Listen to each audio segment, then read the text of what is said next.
Hello. So, I know I didn't upload yesterday, and I know I'm a little bit late today, but to be fair, neither one of my videos uploaded or rendered.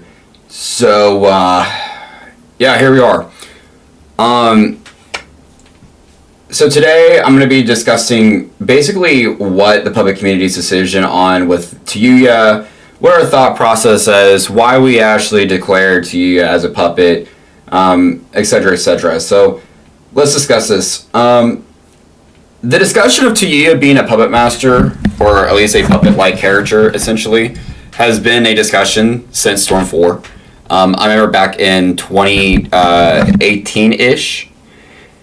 2018, 2019-ish, when Tayuya started really getting on the map. People were like, is this a public character or not? And at the time, the public community really wasn't as big as it is now, and our decision was pretty much no, because she's not a Sand... First of all, she's not a Sand Shinobi, and then second of all, she's not really using puppets like in Storm. She's using puppets like more of a traditional sense, I guess you could say. So we just had a really weird era for Tayuya, and she's always been in a weird era because she's also a long-range character. She uses kunai more than she does her mash. So it's just, it was just a really great era, and we couldn't really ever discuss it, but it's always been on the discussion. But we finally did it about last month, and we just finally just put the thing in and be like, yeah, she is a puppet. She has the properties of a puppet character. Her dokis complete her. Like, without her dokis, she's pretty much garbage. Like, she is flat out garbage. Her doki allows her, like, right there. Like, that's a puppet, definitely a puppet type of mechanic. She has the bigger doki that allows her a block jutsu, so she has a wall like a puppet. Like, you just have to summon her puppets, honestly. And that kind of works in a more traditional fighting game, because that's how it tends to work, is puppet characters need certain conditions, or they have certain requirements. Like Rosalina and Luma, to really fully master those characters, one, you need to learn how to desync, but two, to fully master those characters, you need to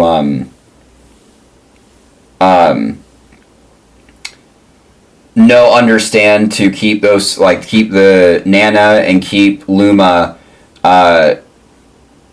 always up, right, and always being careful with them. Zeno, or I can't remember his name, from Guilty Gear, the blonde hair guy that's all black, that guy, he kind of takes a certain, he has conditions and limits and all that to use his puppets.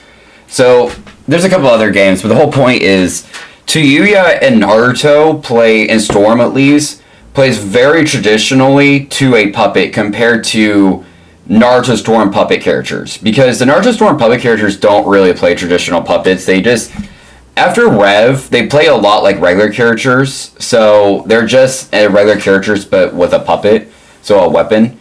Whereas something like Storm 2 through Storm 3, they had G Kunai, which kind of, you could say, that kind of made them, like, it definitely gave them a unique identity, but it never made them like traditional puppets, whereas Tayuya is, right? You have to have the certain conditions to be met for her to be used. She's annoying when you're fully mastering her. She's always moving. She uses like I said, she uses a doki than herself. She's long range. She's much better when you keep from a distance than actually being up close. You got to learn how to execute with her properly. You got to learn how to synchronize with you in the doki. So yeah, essentially, just everything about her just plays like a puppet. Like, right there, like a puppet. I'm still getting used to her and still getting used to her movements and all that, because she doesn't play like, Naruto Storm puppets, like with PTS Conqueror, Sasori and them.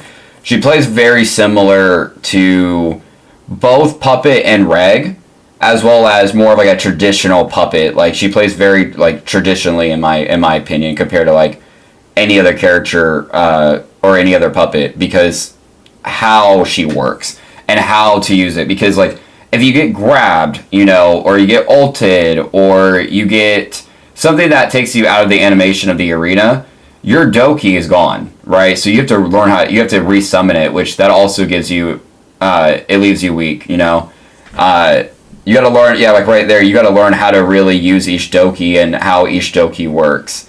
You have to put in a lot of practice and a lot of time into learning Tayuya because she also has the lowest health in the game.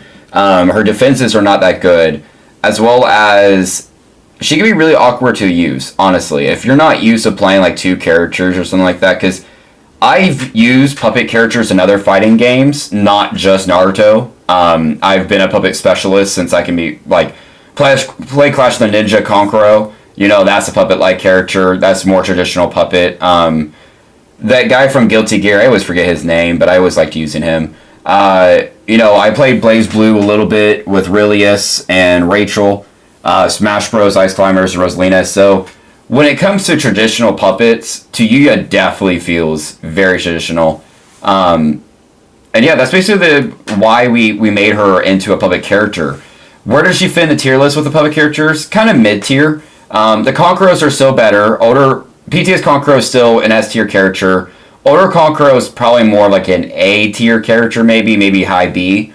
Tayuya is kind of the same level as Shio, if not a little bit worse, kind of mid-B tier-ish. She definitely got some buzz from Storm 4. And if we went back to Storm 4, would we consider Tayuya a puppet? Yes. Yeah, even in Storm 4, she was considered a puppet. Just kind of really differently played in that game because of how it worked and how dope that like the Claw Doki worked. The Claw Doki is still really good. You're gonna see like the main Tayuya master uses the Claw Doki the most. I just prefer to use the Bind Doki. Bind Doki is my favorite. I love playing the style of just letting that Doki track and like that right there is just so fun to do.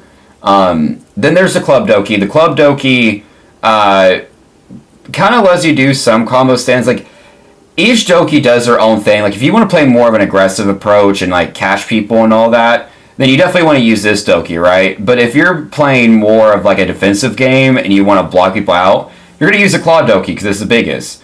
But if people are spamming like, 10-10 data like characters that are constantly like jumping around and moving, then maybe the Club Doki is really good because he has the most hit range and weird, has a really weird hitbox. So, and like I said, and when your Doki's getting hit, it just leaves invulnerable. But yeah, this is basically just for making a base video and explaining why to use Puppet Master. The next video I will be doing a Tayuya guide, so stay tuned for that one because I'm a little excited for that one. And yeah, I'm glad Tayuya is being represented and a new puppet is added. Thank you guys for watching. This is Professor Jester, and I'm out.